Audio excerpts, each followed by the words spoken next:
welcome to my class 12 student. Now today we will talk about the topic Gauss law. I can say Gauss theorem. Okay. So what do you mean by Gauss law or Gauss theorem? The total electric flux through a closed surface is zero, student, and as last class, or I think so in the previous class, I have told you about the concept of electric flux, and I hope so you have remembered. Okay, so what do you mean by electric flux? Let us remind it. Electric flux is the net electric lines of force crossing per unit area. Okay, so the total flux crossing through area means electric flux through a closed surface is zero only if when no charge is enclosed to that surface. Means if you are taking some surface, student, and if there is no charge enclosed over it, then what we can say, the net flux is zero. So here the flux symbol I can give like this, that is phi, that is a flux, is equal to integration over closed loop E dot dA is equal to Qi by epsilon naught. See here why it is Qin, means the charge present inside any closed surface. Okay. Now seeing this formula, student, that is E dot ds is equal to phi, that is equal to Q by epsilon naught. Many concept, or I can say many conceptual questions comes in the examination. So let us focus over it. Suppose, student, here flux is zero. Then someone will ask, what is the situation of electric field? Okay, so you should remember, if the flux also if zero, then there is a presence of electric field. Understood? If flux is zero, does not mean that there is electric field also zero. So see here I have given you the concept. If flux is zero, E is zero, means this statement is false. What you have to know? E is not equal to zero. Clear to you? Now move to the student second point. If electric field is zero, yes, this is very important. If the electric field is zero, then what happens? Flux is zero, means flux depend upon the electric field. Clear to you? Now we will move to the charge, student. Suppose if the charge is zero in the system, it means electric field is zero, and this statement also false. So what you understood?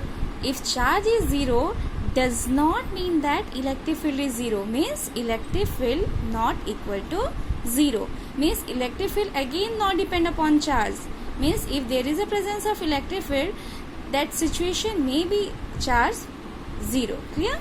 Here see, next point. If the charge net inside charge is zero, that time you can say flux is zero.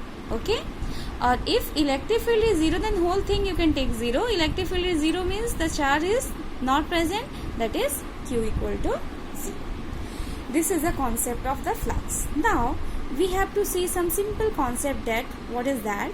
Flux is independent of radius, means if I will consider this sphere, student, and if I am consider this square, the formula remains same for both of them, that is phi equal to Q by epsilon naught, phi equal to Q by epsilon naught.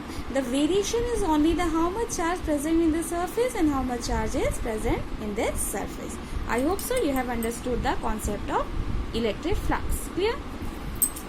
Now we will move to the continuous charge distribution. This is very much important for understanding the application of Gauss theorem. So the charge distribution we can consider in three forms, student. One is a volume charge distribution, second is surface, and third is line.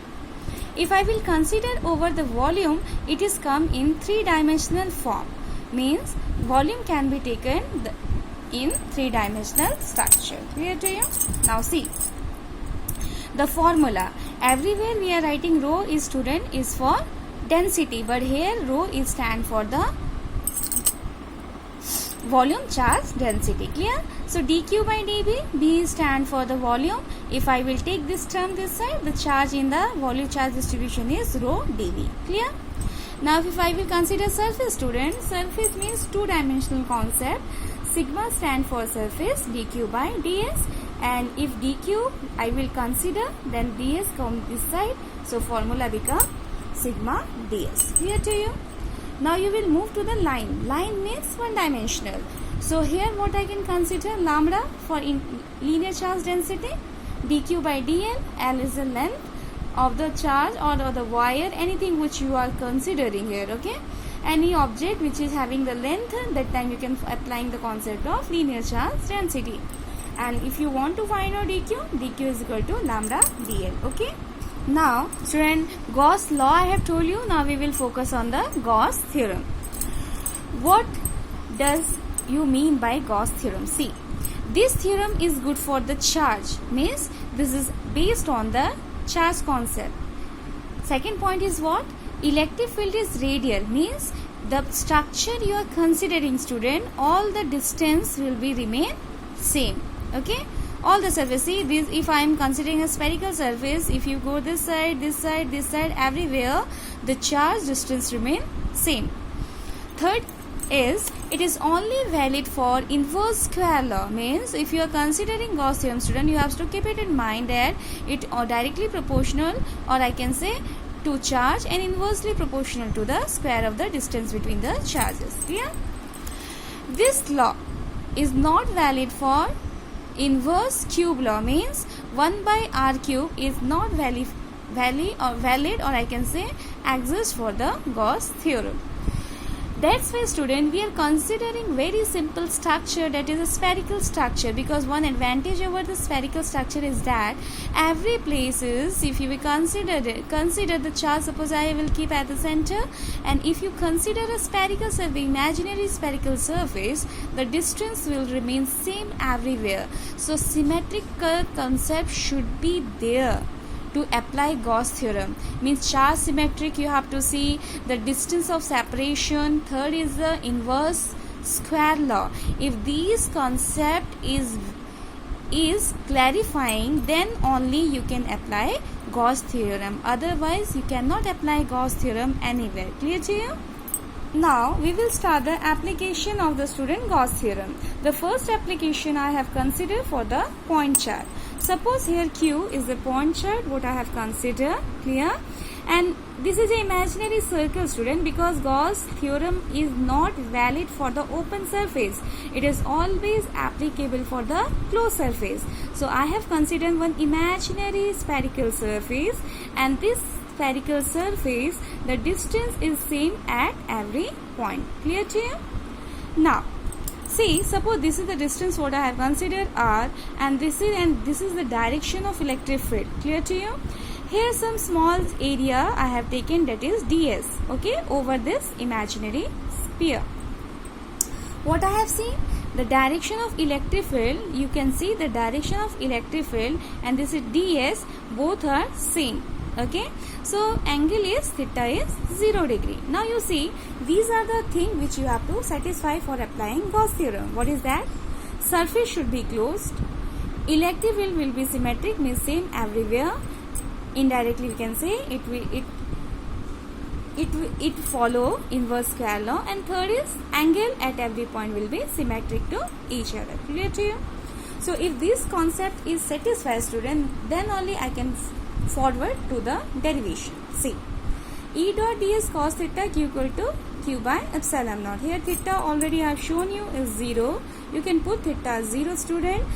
So theta is 0.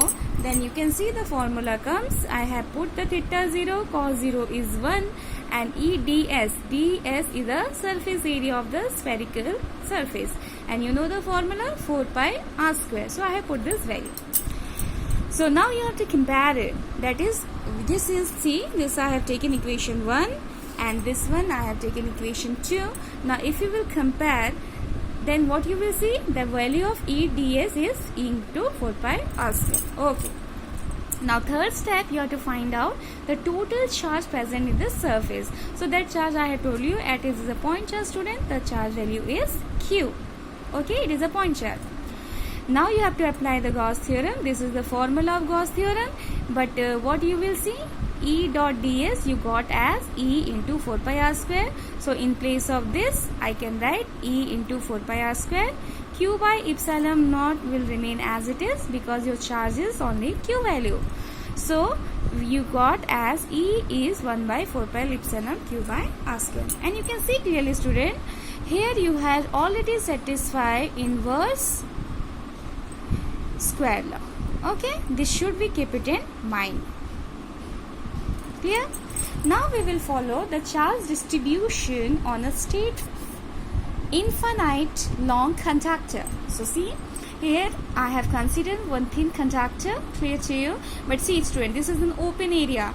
Again I have to create an closed surface area. Otherwise I cannot apply Gauss theorem here.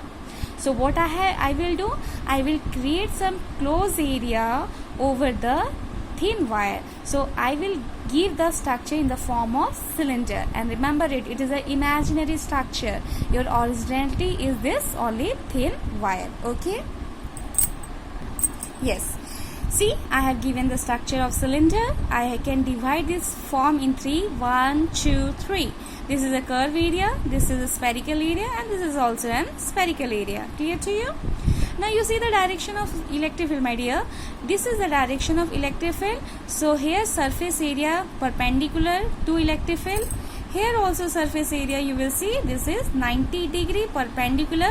But this direction ds is this side, electric field is this side. So angle is 0. Clear? Again you have to satisfy student the concept that is symmetric. If I will see the charge is equally distributed, the electric field will remain same everywhere. So E is symmetrical. Theta is also symmetrical because it is going along with the electric field. Now you can apply the Gauss theorem. So to apply Gauss theorem, student, here you have to got, see how many surface? 3. One is a curved surface, another is 2 flat surface. And you see the flat surface, student, making 90 degree. This is a one flat surface, this is one flat surface, and for easier thing I can make a mark. Suppose this is second, this is first, this is third. Okay, this like this I have put a mark in the diagram. So first and third become 90, so 0. Now as you will see, it is a line, means it is a conductor, so it is a line charge.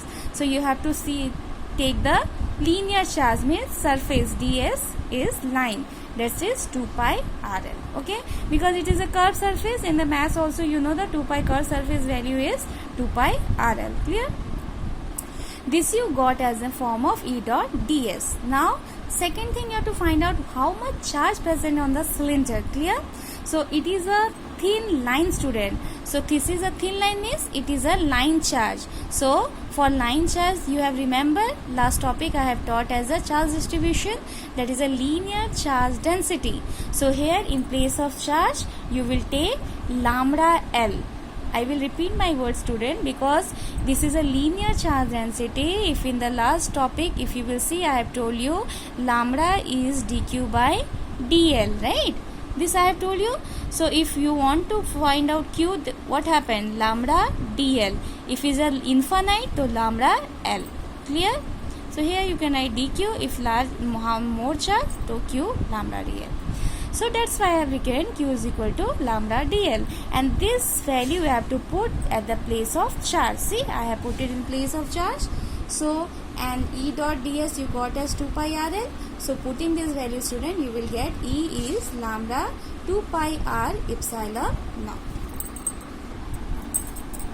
Now this is for the infinite large set. Okay, that is a very one line linear, but this is just sheet like structure. You can see this is a sheet like structure. So this is also very much important, which you always ask in the examination, student. So you have to understand this in a very clear manner. See, this is a seat, student. This is a seat. But as seat is not closed, so we have considered a closed surface to validate showing the Gauss theorem. So this is an imaginary cylinder what you are seeing in the red color. Clear? So if you will see, you will see this is one surface, this is one surface, and this is one surface. Okay, this part is crossing through this plate. Clear? Now you have to take, one is in the your right hand direction, one is in the left hand direction. Clear to you? See, one surface you take right hand side, one surface you take left hand side. So what you will see, students, see, three surface, one is a two curved surface, and this is the center one, third surface. Again you have to satisfy the concept. What is that? E is at each point flat surface is same, theta at each point flat surface is 0, and theta at the curved surface is 90. Means here the curved surface is there. This is the curved surface, student. So with the electric field, as the electric field is like this, your surface is like this, so it making a 90 degree. So here what you will see, the center, for the center part the electric field is 0. So you have to find the electric field for this surface and for this surface. Clear to you? So as you know, it is again a cylinder, student. Clear to you? This is one part, this is one part, and center part is making 90 degree with electric field, so this term is taken as 0. See here what I have written. Two surface making 90 degree, two curved surface, one is this one is the curved surface, this one, and two circular surface making 0, means it is along with the electric field. So the cylindrical part, what I can show you like this, suppose like this. So this is making, this is the ds and this is your E. Okay, so this surface making 90 degree, so this is ultimately 0, but you have to find out the electric field for this surface and for this surface. As the electric field is moving parallel to the area, student, as the electric field moving parallel to this area, so what I can take, this is 0 degree and this is also 0 degree. Clear? This is the first flat surface, you can consider this is a second. So for these two flat surface, angle theta is 0. So if 0 0 means 1, EDS means 2E ds. ds surface area you can take as area capital A. No problem, you can consider like this also. Clear to you? Now this is a sheet. Sheet means it is linear charge density. Okay, no, sorry, sheet is your surface charge density, right? If it is a like this structure, means it is a line, then linear, and if it is a sheet, it is a surface. So I have told you for surface what you can consider, surface sigma ds by sigma dq by ds, then dq you can consider sigma ds. So what I have considered, C in place of q, sigma a, ds surface area is a. Now in place of q you put it sigma a will be cancelled and you will get the answer as E equal to sigma by 2 epsilon naught. I hope you have to remember this much. Next class I will tell you some new concept. Okay, thank you so much for watching this video.